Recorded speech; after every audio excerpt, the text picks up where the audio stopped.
नमस्कार दोस्तों, मैं पारुल चौहान आप सभी का स्वागत करती हूँ आपके अपने प्यारे से परिवार रोजगार विद अंकित में। अजय, सूरज, भावना, कामिनी, राजनी, प्रिया, विशाल, कपिल, शालिनी, लव कुमार, गोलू, विनोद, सुरजीत, पूनम, विकास, रविंद्र, सचिन, रोहिणी, सभी को मेरी तरफ से गुड मॉर्निंग, नमस्ते, राधे राधे, राम राम, शस्त्री अकाल। प्यारे प्यारे बच्चों, कैसे हैं आप सभी? उम्मीद है आप बहुत अच्छे होंगे और आपका रिवीजन भी बेहतरीन चल रहा होगा। आप सभी जो क्लास में हैं उन सभी को मेरी तरफ से गुड मॉर्निंग। बेटा, जैसा कि आप जानते हैं मैंने लास्ट क्लास में ख़त्म किया था जैन धर्म। आज मैं आपको बौद्ध धर्म, आज मैं आपको पढ़ाऊंगी जैन धर्म। तो जैन धर्म आज का आपका टॉपिक होगा। हम लोग फटाफट से उसको देख लेंगे कि जैन धर्म में क्या क्या चीज़ें इंपॉर्टेंट हैं और आप लोग अच्छे से चीज़ों को फोकस होकर पढ़ेंगे। ठीक है प्यारे बच्चे, अगर मैं आपसे बात करती हूँ तो आपको हेडिंग क्या देनी है? हेडिंग देनी है मैम हमें जैन धर्म, यानी जैनिज्म की हम बात करेंगे।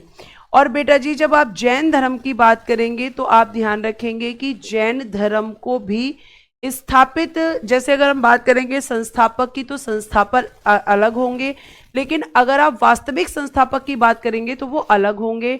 दोनों में क्या डिफरेंस है और क्यों एक को संस्थापक और एक को वास्तविक संस्थापक कहा जाता है, ये दोनों ही चीज़ें मैं आपको बताऊंगी। बेटा, जब हम जैन धर्म की बात करते हैं तो जैन धर्म के बारे में सबसे पहले तो आप ध्यान रखना कि जैन धर्म में 24 तीर्थंकर हुए हैं। कितने तीर्थंकर हुए हैं? जैन धर्म में 24 तीर्थंकर हैं। इंग्लिश में भी तीर्थंकर को तीर्थंकर ही कहेंगे। ठीक है, 24 तीर्थंकर आपके जैन धर्म के अंदर हुए हैं। अब ये तीर्थंकर क्या होते हैं, तीर्थंकर किसे कहा जाता है, ये आपको धीरे धीरे पता चलेगा। फिलहाल अभी आप ध्यान रखेंगे कि जैन धर्म में तीर्थंकर होते हैं। फिर भी अगर आप कहें कि तीर्थंकर क्या होते हैं तो प्यारे बच्चे, तीर्थंकर एक ऐसा व्यक्ति होता है जो आपको मोक्ष मार्ग पर जो है ले जाने के लिए आपको रास्ता दिखाता है। जैसे गौतम बुद्ध ने उपदेश दिए हैं, ऐसे ही इन लोगों ने भी उपदेश दिए हैं, जो इसमें 24 तीर्थंकर हुए हैं। जैसे बौद्ध धर्म में आपके गौतम बुद्ध ने ही उसको स्थापित किया था, लेकिन यहाँ पर कई लोगों की भूमिका रही है। प्यारे बच्चे, जब हम बात करते हैं कि जैन धर्म में 24 तीर्थंकर रहे हैं मैम, तो इस चीज की जानकारी हमें कहाँ से मिलती है? कौन हमें इस चीज की जानकारी देता है कि जैन धर्म में 24 तीर्थंकर हुए हैं? तो बेटा जी, 24 तीर्थंकर जो हैं इनकी जानकारी जो हमें मिलती है वो मिलती है कल्पसूत्र से। किससे मिलती है बेटा जी? कल्पसूत्र नाम की इसकी जानकारी एक बुक है जिसका नाम है कल्पसूत्र। और ये जो कल्पसूत्र बुक लिखी है, इसके जो राइटर हैं उनका नाम है भद्रबाहु। क्या नाम है बेटा जी उनका? लेखक कौन है इस बुक के? तो आप कहोगे भद्रबाहु। यानी भद्रबाहु की बुक कल्पसूत्र से हमें ये जानकारी मिलती है कि जैन धर्म में 24 तीर्थंकर हुए हैं। ये आपको ध्यान रखना है। उसके बाद बच्चे, आपको ये पूछा जाएगा कि भाई ये बताइए कि जैन धर्म के संस्थापक कौन है? फाउंडर ऑफ जैनिज्म किसको कहा जाता है? तो बेटा जी, फाउंडर कहा जाता है जिन्हें आप कहते हैं ऋषभ देव जी। ऋषभ देव आप इनको कहते हैं, या फिर कई बार इन्हें आदिनाथ के नाम से भी जाना जाता है। मैं अगेन रिपीट करती हूं, जैन धर्म के संस्थापक हैं ऋषभ देव जी, जिन्हें आदिनाथ के नाम से भी जाना जाता है, या फिर इन्हें कई बार केसरिया देव भी कहा, या इन्हें कई बार क्या कहा जाता है? कई बार मैम इन्हें केसरिया देव भी कहा जाता है। केसरिया देव भी इनको कहा जाता है। ये सब इन्हीं के नाम हैं। और बेटा, अगर मैं बात करती हूँ ऋषभ देव जी की, तो यही जैन धर्म के प्रथम तीर्थंकर भी हैं। यही जैन धर्म के प्रथम तीर्थंकर भी हैं। ये भी आपको ध्यान रखना है। जैन धर्म के प्रथम तीर्थंकर कौन है? तो आप कहोगे कि मैम जैन धर्म के प्रथम तीर्थंकर ऋषभ देव जी, जिन्हें केसरिया देव या आदिनाथ के नाम से भी जाना जाता है। ठीक है, और यही मैम जैन धर्म के, आप लिख सकते हो, यही कौन है? यही मैम जैन धर्म के संस्थापक हैं। जैन धर्म के संस्थापक, फाउंडर ऑफ जैनिज्म किसको कहा जाता है? मैम ऋषभ देव जी या आदिनाथ को ही कहा जाता है। ये बात आप इनके बारे में ध्यान रखेंगे। उसके बाद में प्यारे बच्चे, आप एक चीज और ध्यान रखना कि आपके जो ऋषभ देव जी हैं, ठीक है, तो ऋषभ देव जी के बारे में जानकारी, ऋषभ देव जी के बारे में जो जानकारी है ये हमें कहाँ से मिलती है? तो इनके बारे में जानकारी हमें ऋग्वेद में भी मिलती है, ऋग्वेद में मिलती है, ऋग्वेद में। ठीक है, तो जैन धर्म के प्रथम तीर्थंकर की जानकारी हमें किस में मिलती है? ऋग्वेद में। और इनके साथ 22वें तीर्थंकर जिनका नाम है अरिस्टनेमी, 22वें तीर्थंकर अरिस्टनेमी की जानकारी भी ऋग्वेद में मिलती है। इनकी भी जानकारी कहां पर मिलती है? ऋग्वेद में।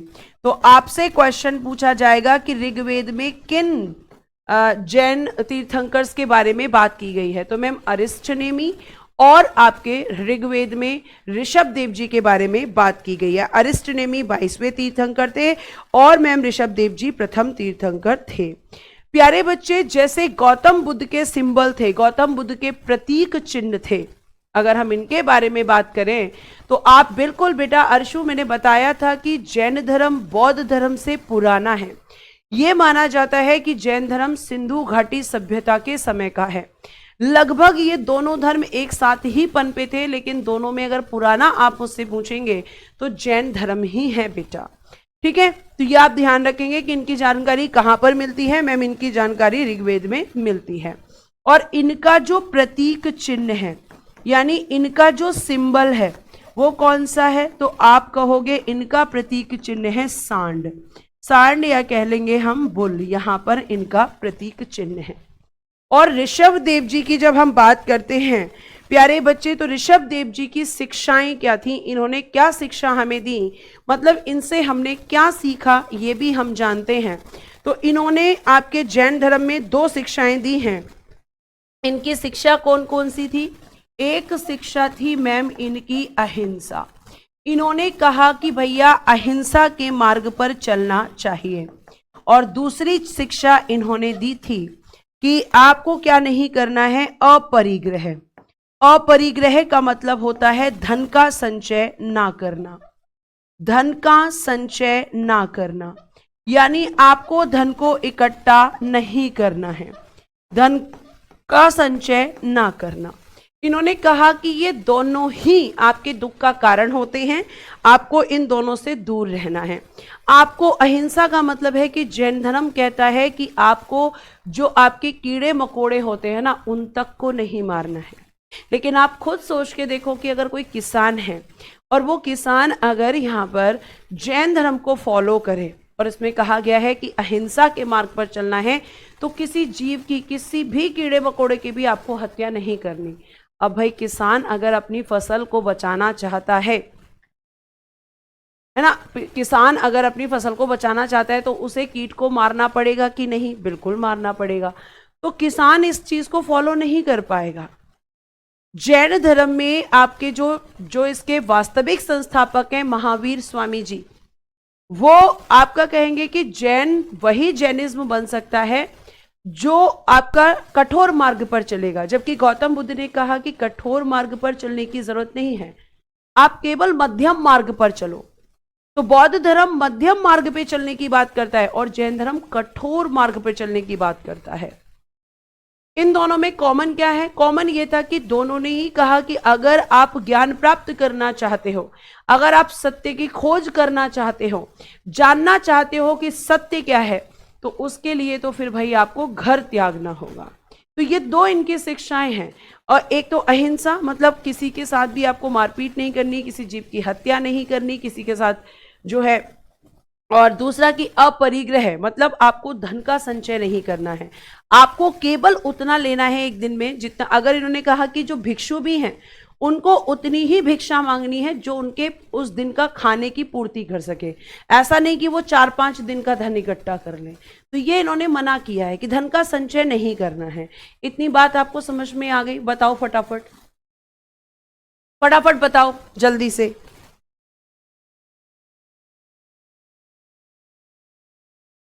बात समझ में आ गई? चलो अब अगर हम बात करते हैं तो ऋषभ देव जी जो हैं इनके 2 पुत्र हैं। ऋषभ देव जी, इनके कितने पुत्र हैं? तो आप कहोगे इनके 2 पुत्र हैं। ऋषभ देव जी के 2 पुत्र थे। पहला का नाम भरत और दूसरे हैं बेटा जी बाहुबली या महाबली। इन्हें कहते हैं बाहुबली या महाबली। और बेटा जी जो इनके दूसरे पुत्र हैं इनकी बनाई गई है मूर्ति। इनकी क्या बनाई गई है? मूर्ति। और ये मूर्ति पता है कहां पर है? श्रवण बेलगोला। श्रवण बेलगोला में बताओ क्या हुआ था? देखते हैं कितने बच्चे बताएंगे। और ये जगह कहां पड़ती है? कर्नाटक में। तो कर्नाटक के श्रवण बेलगोला में बाहुबली या महाबली की मूर्ति बनाई गई है। और इस मूर्ति का निर्माण किसने किया है? तो इस मूर्ति का निर्माण कराने वाले हैं बेटा जी चामुंड राय जी। निर्माण किसने कराया है? चामुंड राय ने। और इस प्रतिमा को वहां पर पूजा जाता है, यह आपको ध्यान रखना है।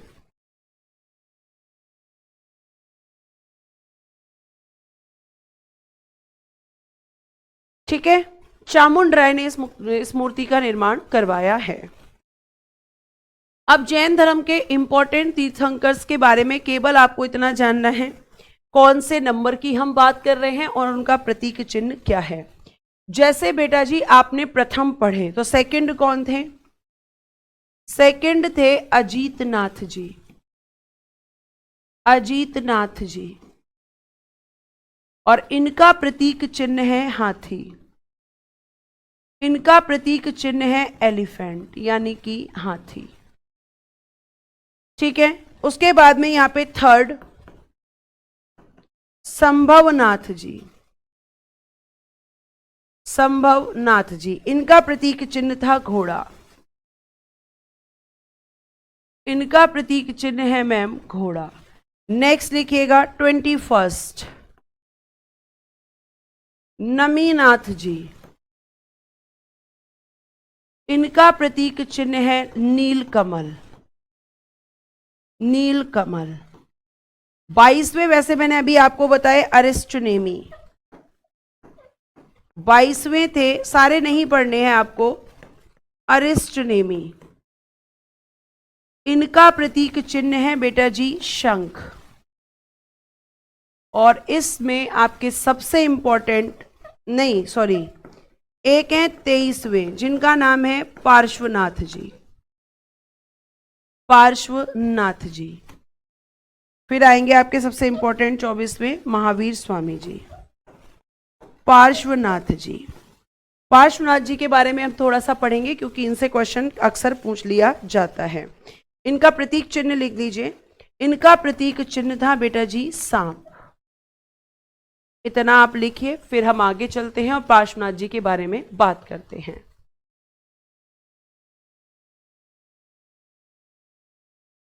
नीलकमल क्या होता है? नीलकमल एक फ्लावर होता है बेटा, फूल होता है नीलकमल। डाल के देखिए एक बार। ठीक है, लिखिए फटाफट।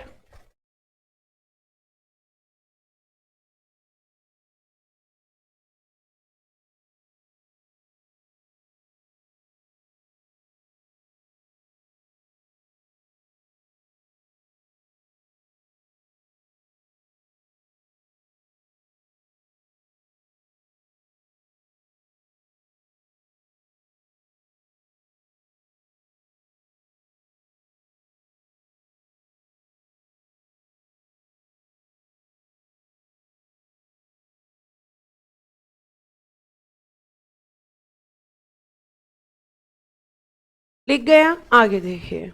नेक्स्ट अगर हम बात करते हैं बेटा, तो मैंने आपको बोला कि जो 23वें तीर्थंकर हैं उनका नाम है पार्श्वनाथ जी। ठीक है, नाम क्या है इनका? पार्श्वनाथ जी। और पार्श्वनाथ जी को बेटा कहा जाता है निग्रंथ।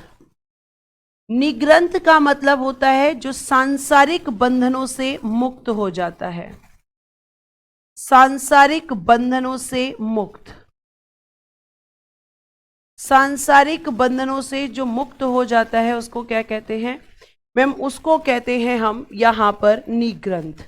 तो इन्हें निग्रंथ कहा गया जब इन्हें ज्ञान की प्राप्ति हुई और सांसारिक बंधनों से मुक्त होता है कि जो आप सांसारिक बंधनों में, जैसे आप किसी के पिता होते हैं, किसी के पत्नी हो किसी के पति होते हैं, या किसी के बेटे होते हैं, किसी के आप चाचा होते हैं, किसी के ताऊ होते हैं, तो ये सब क्या है? सब आपके बंधन हैं।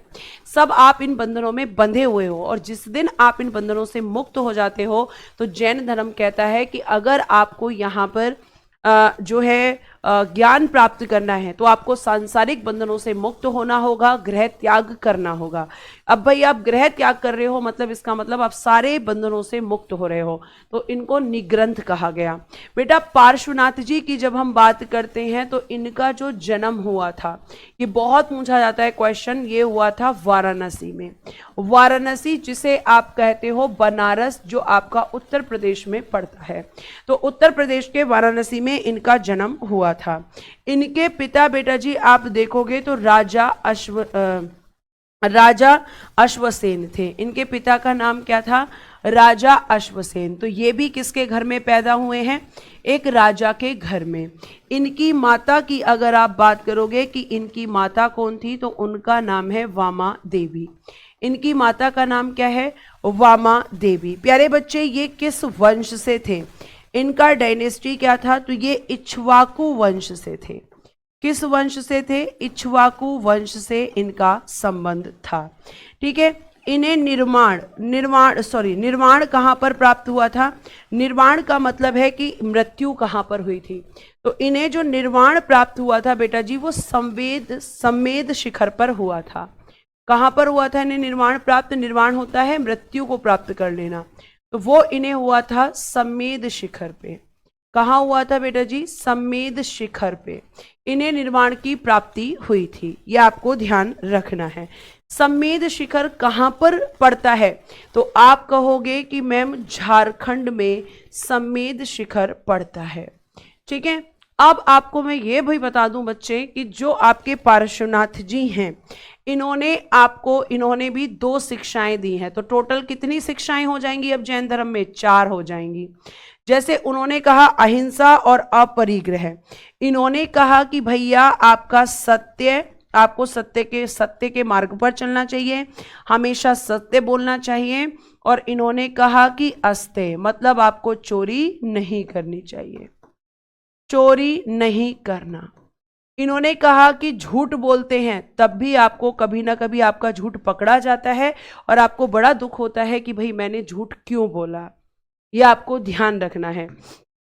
और जो शिक्षाएं है बेटा बीसी ही है। रोहित कुमार किसने पूछा है क्वेश्चन कि एडी है कि बीसी है? बीसी है बेटा, भी एडी नहीं आएगा। एडी आपका शुरू होगा मध्यकालीन भारत में। मध्यकालीन भारत जहां से आपका शुरू होगा वहां से एडी वाली डेट आपकी शुरू होगी, मतलब ईशा के जन्म के बाद की घटनाएं। ये ईशा के जन्म से पहले की सारी चीजें हैं। तो आपका ये कह रहे हैं कि जैसे 2 शिक्षाएं आपने कौन सी पढ़ी इससे पहले? मैम 2 हमने इससे पहले पढ़ी थी। एक हमने पढ़ी थी अहिंसा और एक हमने पढ़ी थी अपरिग्रह। इससे पहले हमने ये 2 शिक्षाएं यहाँ पर पढ़ी थी और ये दोनों शिक्षाएं हमें किसने दी थी? ये दोनों शिक्षाएं हमें दी थी ऋषभ देव जी ने। ये ध्यान रखिएगा। और इसके अलावा 2 शिक्षाएं और इसमें जुड़ गई, तो टोटल कितनी हो गई? 4। इन्होंने कहा कि सत्य के मार्ग पर चलना ही एक जैनिज्म का कर्तव्य होता है। जो व्यक्ति सत्य के मार्ग पर चलना चाहता है, सत्य को जानना चाहता है, उसे ग्रह त्याग करना पड़ता है। और सत्य के मार्ग पर चलना आप भी जानते हैं कि कितना कठिन होता है। हम में से कोई भी ऐसा नहीं होगा जो हमेशा ही सत्य बोलता हो, है ना? हम कोई भी नहीं बोलता, हमेशा कभी ना कभी कोई ना कोई झूठ बोल ही दिया जाता है। और आपका दूसरा बोला कि अस्तेय मतलब चोरी नहीं करनी है। किसी दूसरे के धन को लेकर आपके मन में ये लालच नहीं आना चाहिए कि मैं इसको चुरा लूं, मैं इसको अपना कर लूं, क्योंकि ये भी आपके दुख का कारण है। ठीक है। और आपको मैं ये बता दूं कि इसमें आपकी 4 शिक्षा हो चुकी हैं। मैं चारों शिक्षाएं एक साइड लिखती हूं, 1 2 3 और बेटा जी 4। ठीक है। तो एक आपने मैम बताया था अहिंसा, एक आपने मैम बताया था अपरिग्रह। ठीक है, याद रखना किसने कौन सी दी है। एक आपने बता दिया सत्य और एक आपने बता दिया यहाँ पर अस्तेय। तो ये 4 शिक्षाएं आपने हमें बता दी। और बेटा जी इसमें जो आपकी 5वीं शिक्षा है, वो 5वीं शिक्षा यहाँ पर कौन जोड़ेगा? 5वीं शिक्षा होगी बेटा जी ब्रह्मचर्य का पालन करना। तो ये आपके महावीर स्वामी जी इसको जोड़ेंगे, ब्रह्मचर्य। 5वीं शिक्षा किसने जोड़ी? महावीर स्वामी जी ने। और यही जो महावीर स्वामी जी हैं, यही कौन है? यही तो मैम जैन धर्म के 24वें और अंतिम तीर्थंकर हैं। 24वें और अंतिम तीर्थंकर आपके यही हैं। 24वें और अंतिम तीर्थंकर मैम महावीर स्वामी जी ही हैं। तो इन्होंने आकर यहाँ पे 5वीं शिक्षा जोड़ दी ब्रह्मचर्य की। भैया अगर जैन धर्म को फॉलो करना चाहते हो तो तुम्हें ब्रह्मचर्य का भी पालन करना होगा। ब्रह्मचर्य आप समझते हो, किसी स्त्री को गलत नजरों से नहीं देखना, किसी स्त्री को स्पर्श नहीं करना, किसी स्त्री के बारे में गलत ख्याल अपने मन में नहीं लाना, वही होता है ब्रह्मचर्य। तो इन्होंने आकर 5वीं शिक्षा जोड़ दी, यानी जैन धर्म में ये 5 शिक्षाएं आपकी देखने के लिए मिलती हैं। 5 का मतलब क्या होता है आपको मैंने ये बहुत अच्छे से बता दिया है। ठीक है, तो आप बताइए यहां पर।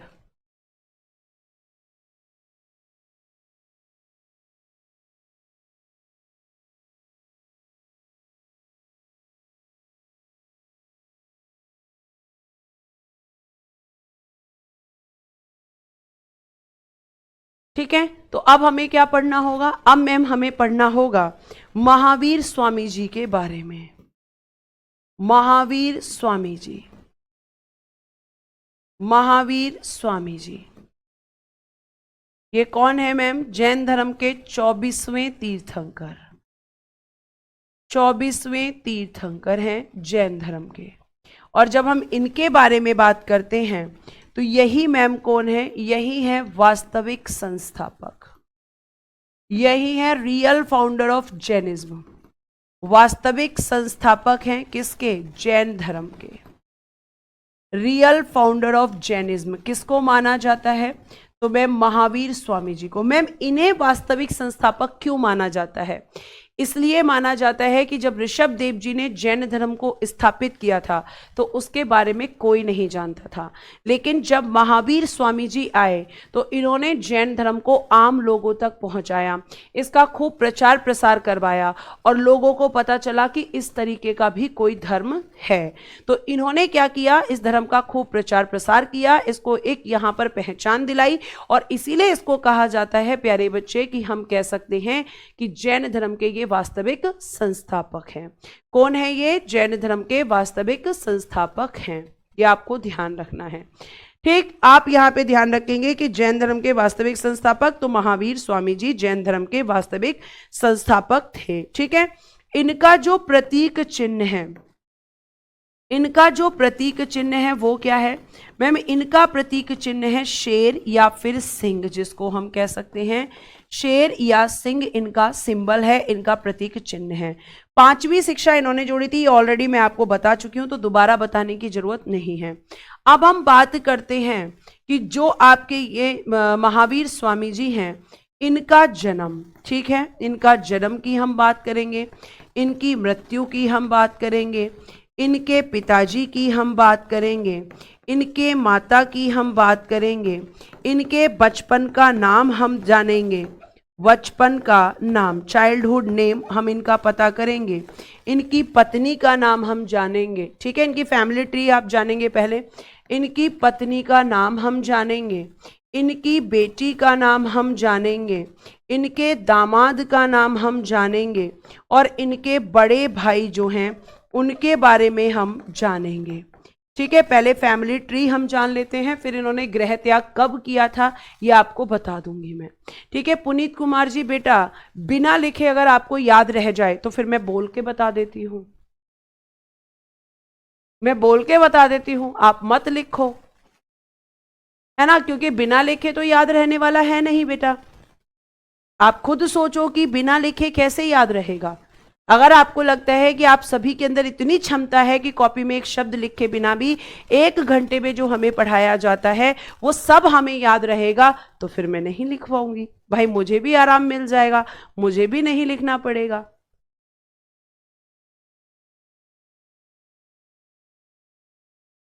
ठीक है, अब देखिए यहां पर अगर हम बात करते हैं तो क्या है, अगर हम इनके जन्म की बात करते हैं तो 540 बीसी और कुंडग्राम वैशाली में हुआ था। जगह क्या थी? कुंडग्राम वैशाली। वैशाली बेटा वर्तमान में कहां पर पड़ता है? तो मैम वैशाली पड़ता है बिहार में। और गौतम बुद्ध का जन्म कहाँ हुआ था? मैम लुम्बिनी, नेपाल में। ठीक है, लुम्बिनी में एक जगह पड़ती है कपिलवस्तु और वो है आपका नेपाल में, तो वहां पर इनका जन्म हुआ था। बेटा 468 बीसी, 468 बीसी इनकी पावापुरी में हुई थी मृत्यु। पावापुरी में, जैसे गौतम बुद्ध की मृत्यु हुई थी वैशाख पूर्णिमा के दिन, इनकी मृत्यु हुई थी दीपावली के दिन, है ना, दीपावली के दिन हुई थी। कोई भी ऐसी चीज हो जो मैं आपको बिना मतलब लिखवाती हूं तब तो आप ये शिकायत करें तो बहुत अच्छा लगे। अब बताइए जल्दी से, अगर इनके हम बात करते हैं कि इनकी मृत्यु के बाद इनके पिताजी कौन थे, तो प्यारे बच्चे इनके जो पिताजी थे उनका नाम था सिद्धार्थ। और कहा जाता है कि इनका जो वंश था, ठीक है, वंश जो, तो जिस इक्ष्वाकु वंश, इक्ष्वाकु वंश, या फिर इसको कई बार आपको लिखा मिलेगा ज्ञात्रक वंश। तो चाहे आप इक्ष्वाकु वंश कहें या ज्ञात्रक वंश कहें, एक ही बात है। और ये भी एक राजा के घर में ही पैदा हुए थे, ये भी मैं आपको बता देना चाहूंगी। इनकी जो माता थी वो थी त्रिशला। और त्रिशला कौन है बेटा जी? तो आपको बता दूं लिच्छवी वंश के शासक हैं, लिच्छवी चेटक की बहन, लिच्छवी चेटक की बहन। लिच्छवी क्या है? एक वंश का नाम है। चेटक कौन है? एक आदमी का नाम है। और लिच्छवी वंश के चेटक की बहन कौन थी? इनकी माता, जिनका नाम था त्रिशला। इनके बचपन का नाम क्या था? तो इनके बचपन का नाम, बड़ा टेढ़ा टेढ़ा लिख गया है ये, एक मिनट। इनके बचपन का नाम था बेटा जी वर्धमान, बचपन का नाम। चाइल्डहुड नेम तो आप लिखेंगे कि इनके बचपन का नाम था वर्धमान, ठीक है, वर्धमान। और इनकी जो पत्नी थी उनका नाम था यशोदा। इनकी पत्नी का नाम क्या था? यशोदा। और गौतम बुद्ध की पत्नी का नाम यशोधरा, ठीक है। इनकी बेटी या पुत्री का नाम क्या था? अन्नोजा प्रियदर्शनी, अन्नोजा प्रियदर्शनी, ये इनकी पुत्री का नाम था, ठीक है। दामाद का नाम क्या था? कई जगह लिखा मिलेगा जमाली या कई जगह लिखा मिलेगा जामिल। और बेटा जी बड़े भाई थे इनके नंदी वर्धन। बड़े भाई कौन थे इनके? नंदी वर्धन। और इन्हीं से आज्ञा लेकर ये करेंगे गृह त्याग। पहले आप इतना फटाफट से यहाँ पे आपको समझ में आ गया होगा कि ये आपको, और ये भी ध्यान रखना कि इनके जो दामाद हैं जामिल या जमाली, इन्होंने, यही कौन थे? यही आपके महावीर स्वामी के प्रथम शिष्य भी थे। महावीर स्वामी के प्रथम शिष्य भी यही थे। महावीर स्वामी के प्रथम शिष्य इन्हीं को माना जाता है। First student of Mahavir Swami इनके दामाद को ही माना जाता है।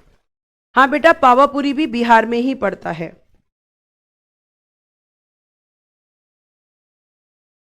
ठीक है, बड़े भाई कौन है? नंदी वर्धन। अब आगे देखिए, यहां पर आगे हम बात करते हैं। तो इन्होंने क्या किया था? इन्हें भी करनी थी भाई ज्ञान की प्राप्ति। तो इन्होंने क्या किया? 30 वर्ष की आयु में, 30 वर्ष की आयु में इन्होंने कर दिया था गृह त्याग। गृह त्याग किया अपने बड़े भाई नंदीवर्धन की अनुमति से।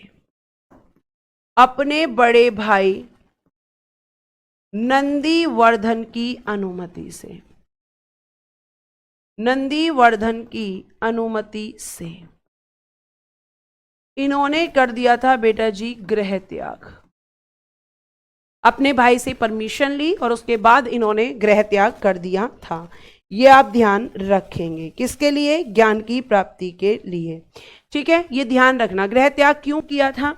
मैम आप हमें ये भी बताइए कारण क्या था गृह त्याग का? तो कारण था बेटा जी कैवल्य। कारण क्या था?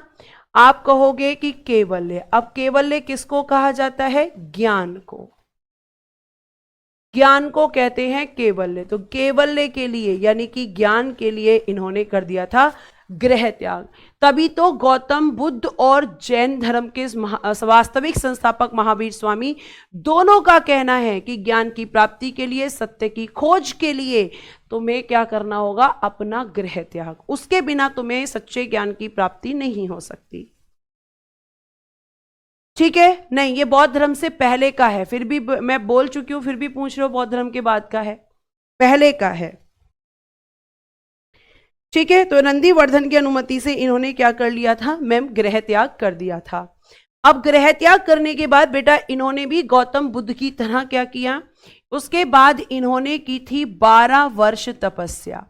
गौतम बुद्ध ने कितने वर्ष तपस्या की थी? जल्दी से कमेंट बॉक्स में बताओ। 12 वर्ष इन्होंने तपस्या की थी। लेकिन स्थान क्या था? तो बेटा जी स्थान था जाम्भिक ग्राम। क्या था स्थान? यहां पे आप लिखेंगे मैम जाम्भिक ग्राम। ये एक स्थान था, जैसे गौतम बुद्ध का स्थान था बोध गया। ठीक है? वृक्ष कौन सा था? तो मैम गौतम बुद्ध के समय वृक्ष था पीपल वृक्ष। यहां पर था बेटा जी साल वृक्ष। और कौन सी नदी यहां पर बह रही थी? जैसे वहां पे निरंजना या फाल्गु नदी, तो यहां पर थी बेटा जी ऋजुपालिका नदी। तो यहां पर इन्होंने बैठकर 12 वर्ष तपस्या की। और 12 वर्ष तपस्या करने पर, वेरी गुड मैम, 6 वर्ष, जो बच्चे कह रहे हैं 6 वर्ष बिल्कुल सही कह रहे हैं। आगे लिखिएगा, ज्ञान प्राप्ति के बाद, ज्ञान प्राप्ति के बाद जब इन्हें ज्ञान की प्राप्ति हो गई, ठीक है, तो ज्ञान प्राप्ति के बाद ये महावीर स्वामी क्या क्या कहलाए? महावीर स्वामी, केवलिन, महावीर स्वामी, केवलिन, निग्रंथ और जिन कहलाए।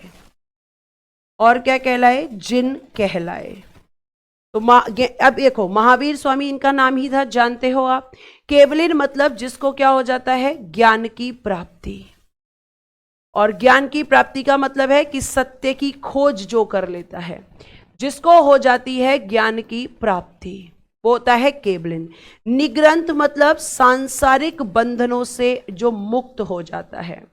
सांसारिक बंधनों से मुक्त, भाई ये हो चुके थे, इन्होंने अपना घर त्याग दिया था, तो सांसारिक बंधनों से मुक्त जो हो जाता है।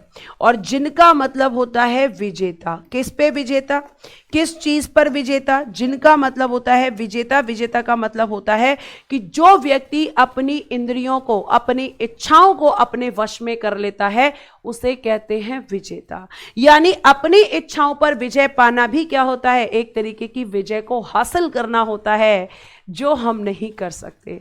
क्या हम अपनी इच्छाओं को काबू कर सकते हैं? नहीं मैम, हम अपनी इच्छाओं को आज के समय पे काबू नहीं कर सकते। हम तो बल्कि अपनी इच्छाओं को दिन प्रतिदिन बढ़ाते हैं, दूसरों को देखकर कि भाई जब इसके पास ये चीज़ें हैं तो हम ये चीज़ें क्यों नहीं यहाँ पर अपने जीवन में भी ला सकते हैं। जैसे किसी की नौकरी लग जाए तो हमें लगता है भाई हमारी नहीं लगी, हमारी भी लगनी चाहिए। ठीक है? तो आप ये कहेंगे प्यारे बच्चे कि आपको ध्यान रखना है कि आपका यहां पर ये जो आपकी चीजें हैं कि किस स्थान पर, तो जाम्भिक ग्राम में, साल वृक्ष के नीचे, और आपका ऋजुपालिका नदी। ठीक है? अब अगर हम बात करते हैं तो प्यारे बच्चे अब बात आती है कि इन्होंने अपना, जैसे गौतम बुद्ध ने अपना प्रथम उपदेश दिया था ज्ञान प्राप्ति के बाद, तो इन्होंने अपना प्रथम उपदेश कहां पर दिया था, और साथ साथ हमें यह भी जानना है कि उस प्रथम उपदेश में इन्होंने किस भाषा का प्रयोग किया था। ठीक? तो अब हम बात करेंगे कि ज्ञान की प्राप्ति हो चुकी है तो इन्हें देना है भैया प्रथम उपदेश। तो इन्होंने अपना जो प्रथम उपदेश दिया था उसके बारे में हम लिखेंगे कि भाई स्थान कौन सा था, और मैम इन्होंने किस भाषा में अपना जो है कह सकते हैं कि अपना ज्ञान दिया था। प्रथम उपदेश इन्होंने जो है वो कहां पर दिया था और किस भाषा में दिया था। तो बेटा स्थान था राजगृह। राजगृह जिसे आप वर्तमान में राजगीर कहते हैं, और यहां पर एक जगह पड़ती है विपुलांचल पर्वत। राजगृह में विपुलांचल पर्वत पर इन्होंने अपना पहला उपदेश दिया था। किस भाषा में यह उपदेश दिया था? अर्धमागधी भाषा। अर्धमागधी भाषा में मैम इन्होंने अपना पहला उपदेश दिया था। अर्धमागधी भाषा, ठीक है, अर्धमागधी भाषा।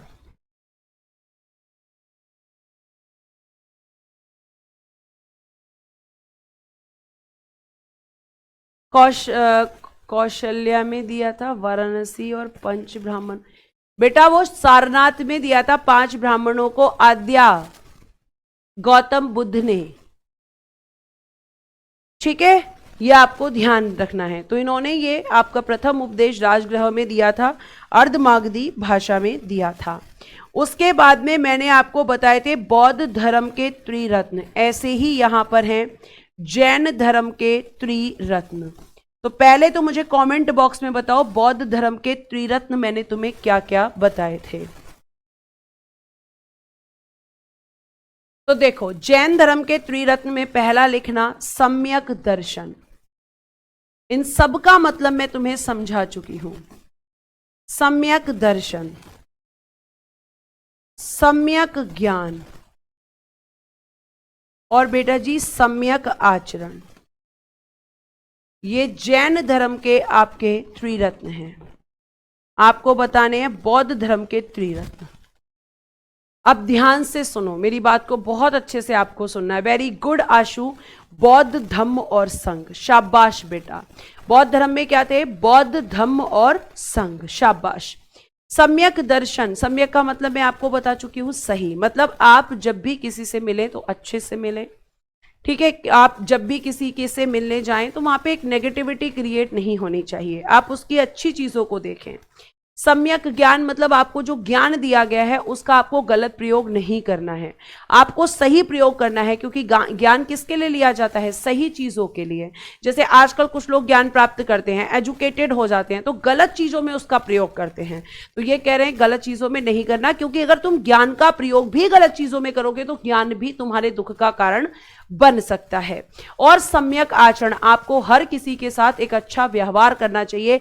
आप जब किसी से मिलें तो व्यक्ति आपके व्यक्तित्व को देखकर ये कहे कितना अच्छा व्यक्ति है, या कितनी अच्छी लड़की है, कितना अच्छा लड़का है। तो इस तरीके का आपका आचरण, आचरण आपको कैसा? जैसे आपको बड़ों का आदर करना चाहिए, सम्मान करना चाहिए, बच्चों से प्यार करना चाहिए, जीव और जो आपके जंतु होते हैं उनकी हत्या नहीं करनी चाहिए। तो यही आपका आचरण है, यही आपका आचरण को क्या हम कहते हैं? बिहेवियर। तो हम ये देखते हैं कि भाई बिहेवियर अच्छा होना चाहिए। अगर किसी का बहुत गंदा बिहेवियर होता है तो क्या आप उसकी तारीफ करते हो? नहीं। कई बार किसी का इतना गंदा बिहेवियर होता है कि इंसान को मजबूर होकर उसके मुंह पे बोलना पड़ता है कि भाई तुम्हारे अंदर ना तो बात करने की सेंस है, ना ही तुम्हारा व्यवहार अच्छा है। अब ये चीज आप जिसको बोलते हो उसको बड़ा बुरा लगता है, ठीक है। ये आपको ध्यान रखना है प्यारे बच्चे। ये किसने बोला है? तो मैम ये जैन धर्म के त्रिरत्न हैं। अगर हम बात करते हैं तो जैन धर्म आगे बढ़ता है, और जिस तरीके से बौद्ध धर्म में संगीतियां हुई थी उसी तरीके से बेटा जी 2 जैन समितियां हुई थी। क्या हुई थी? 2 जैन समितियां कह लो या संगीतियां कह लो, एक ही बात है, समितियां या संगीति। और बेटा जी यहां पर भी एक चेयरमैन होगा, आपको ध्यान रखना है। देखो, फर्स्ट हुई थी 300 BC में, और ये हुई थी पाटलिपुत्र में। पाटलिपुत्र कहां पर पड़ता है? पाटलिपुत्र में हम वर्तमान में पटना है, और इसको ये आपका बिहार में पड़ता है। यहां पर जो पहली वाली के अध्यक्ष थे उनका नाम है बेटा जी स्थूल भद्र, उनका नाम है स्थूल भद्र। इनके बारे में ध्यान रखना क्योंकि अभी इनका जिक्र आगे भी आएगा।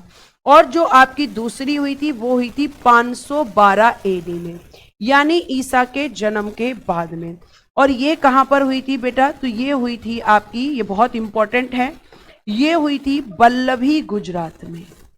बल्लभी एक जगह पड़ती है गुजरात में, और यहां पर जो अध्यक्ष हैं वो थे देवर्धि क्षमा श्रवण। यहां पर जो अध्यक्ष थे बेटा वो थे देवर्धि क्षमा श्रवण। देवर्धि, क्षमा, श्रवण, ये आपके यहां पर जो हैं अध्यक्ष थे। देवर्धि, क्षमा, श्रवण, ठीक है, ये इसमें दूसरी वाली में अध्यक्ष थे। और ये जो वल्लभी गुजरात है, आपको बता दूं कि इसी स्थान पर महावीर स्वामी जी द्वारा दिए गए उपदेश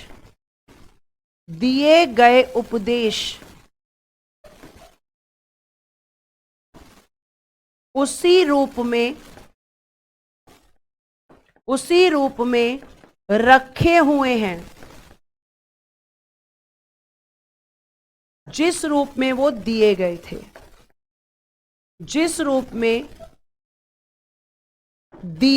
थे, यानी ओरिजिनल फॉर्म में रखे हुए हैं, एज इट इज दिए गए थे, यानी जो उन्होंने उपदेश दिए उनको लिखा गया और उनको वल्लभी गुजरात में रखा गया है।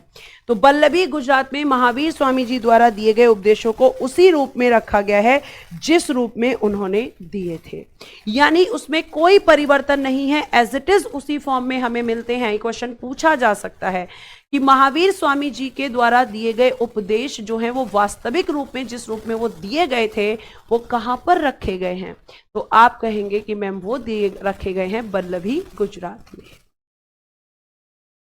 ठीक है, वल्लभी गुजरात में, यह आपको ध्यान रखना है।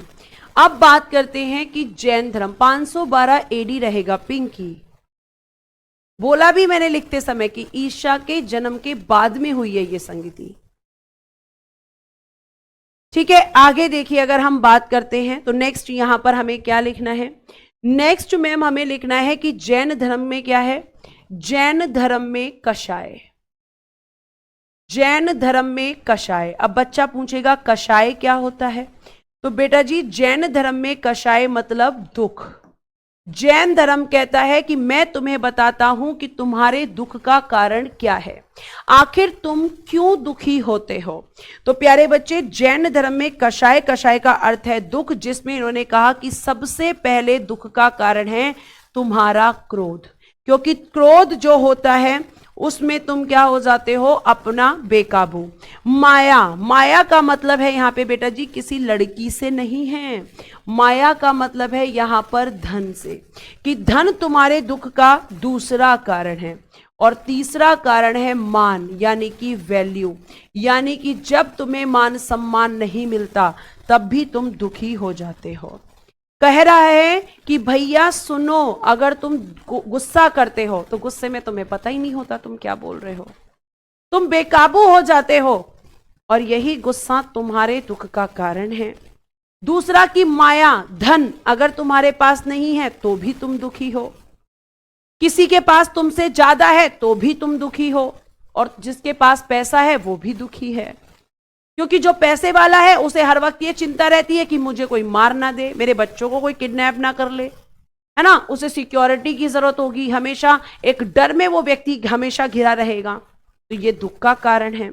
और तीसरा मान, मतलब अगर तुम कहीं जाओ और वहां पे तुम्हारी जो बात है, मतलब जैसे तुम वहां पे गए और तुम्हारे साथ दूसरा व्यक्ति, तो दूसरे व्यक्ति का बड़ा मान सम्मान हो गया, उसको बड़ा पूछ लिया, अब तुम्हें इस बात का दुख हो जाएगा कि मुझे मान सम्मान नहीं दिया, उस व्यक्ति को दे दिया, तो ये मान सम्मान भी तुम्हारे दुख का कारण है। ये जैन धर्म कहता है कि तुम्हारे दुख के ये कारण है। जैन धर्म कहता है, जैन धर्म के हिसाब से यही दुख के कारण है। इतनी बात समझ में आ गई, इतनी बात समझ में आई, ठीक है।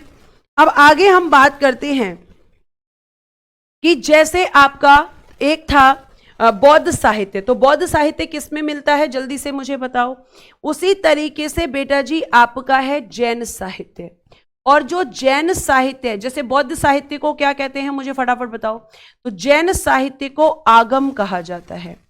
जैन साहित्य को क्या कहते हैं, जैन साहित्य को आगम कहा जाता है। और बौद्ध साहित्य को क्या कहते हैं ये आपको मुझे बताना है।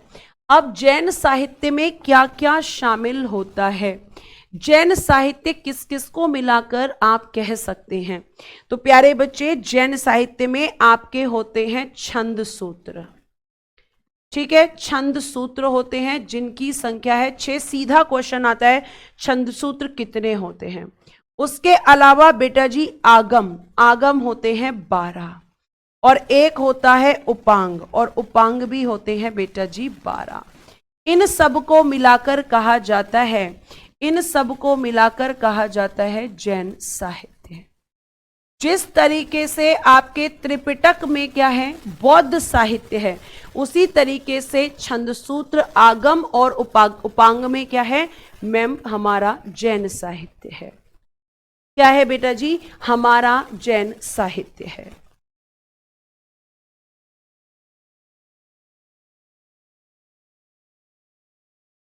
ठीक है, इतनी बात आपको समझ में आ गई है।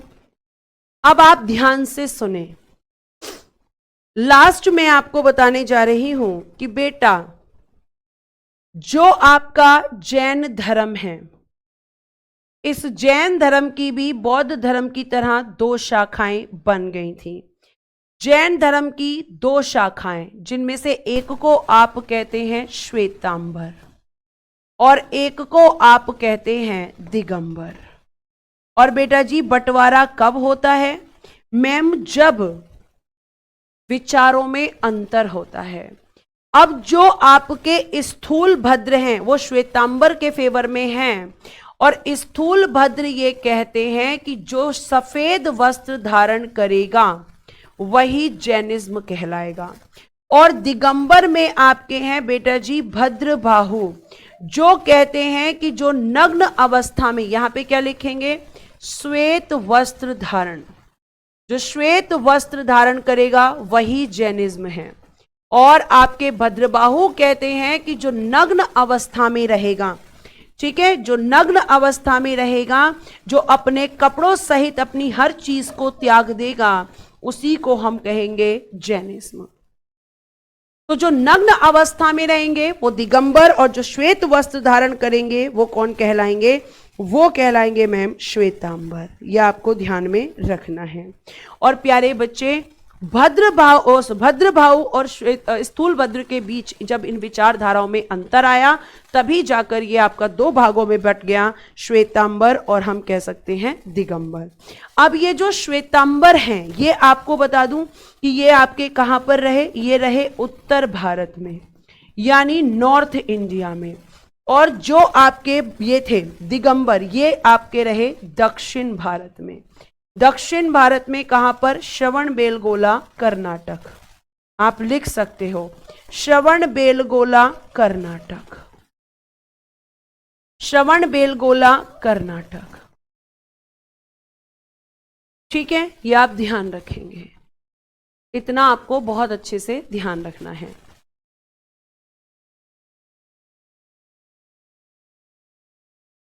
और लास्ट में लिखने जा रही हूं कि जैन धर्म में कितने गणधर हुए? जो जैन धर्म में 11 गणधर हुए बेटा, 11 गणधर हुए।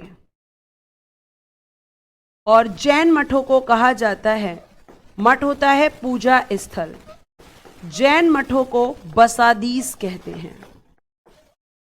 क्या कहते हैं? बसादीस। ये क्वेश्चन आ सकता है, इतना आपके लिए काफी है, इससे ज्यादा आपका क्वेश्चन नहीं आएगा। कल मैं आपको पढ़ाऊंगी मगध एम्पायर, मगध साम्राज्य। कल मैं आपको पढ़ाऊंगी मगध एम्पायर और मगध साम्राज्य। चलो मैं थोड़ा सा आज आपको रिवीजन करवा देती हूं, आंसर करना। क्वेश्चन है फर्स्ट, जैन धर्म के संस्थापक। जैन धर्म के आपको बताने हैं संस्थापक, फिर बताने हैं वास्तविक संस्थापक, फिर बताना है आपको जैन धर्म में कितने तीर्थंकर हैं, कितने तीर्थंकर, कल्प सूत्र के राइटर आपको बताने हैं, कल्प सूत्र के लेखक कौन थे, आपको बताना है कि जो महावीर स्वामी जी हैं,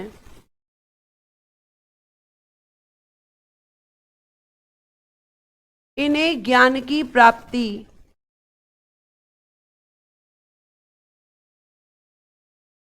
किस स्थान, वृक्ष और नदी के पास हुई? इनके दामाद का नाम क्या था? इन्होंने अपना प्रथम उपदेश कहां पर दिया था? ये मैं तुम्हें आज रिवाइज करने का तरीका भी बता रही हूं कि किस तरीके से चीजों को रिवाइज किया जाता है। आज तुम्हें मैंने एक रिवीजन का तरीका बताया है कि किस तरीके से चीजों को रिवाइज किया जाता है बिना किसी उसके कि भाई हमें याद नहीं हो रहा, तो कैसे याद किया जाता है, कैसे याद किया जाता है।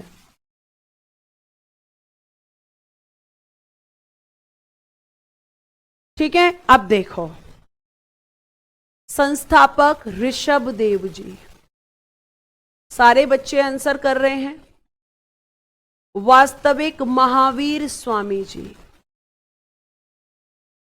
कितने तीर्थंकर हुए? 24। कल्प सूत्र के लेखक भद्रबाहु जी, महावीर स्वामी जी को जाम्भिक ग्राम में, जाम्भिक ग्राम, वृक्ष साल था, नदी ऋजुपालिका थी, ऋजुपालिका, दामाद जामिल या जमाली, प्रथम उपदेश राजगृह। यही तो मैंने तुम्हें बताया है। और भी मैं रिवीजन कराती, लेकिन अब क्लास का, अगली क्लास का टाइम हो गया है। तो ये है बेटा जी आपकी रिवीजन स्लाइड, रिवीजन स्लाइड। आप इस तरीके से खुद से भी रिवाइज कर सकते हैं चीजों को लिखकर। ठीक है, टाइम लगता है लेकिन चीजें याद हो जाती हैं। तो आज के लिए thank you so much, bye bye, take care and good day everyone. जय हिंद, जय भारत। हंसते रहें आप, हमेशा मुस्कुराते रहें और हमेशा खुश रहें।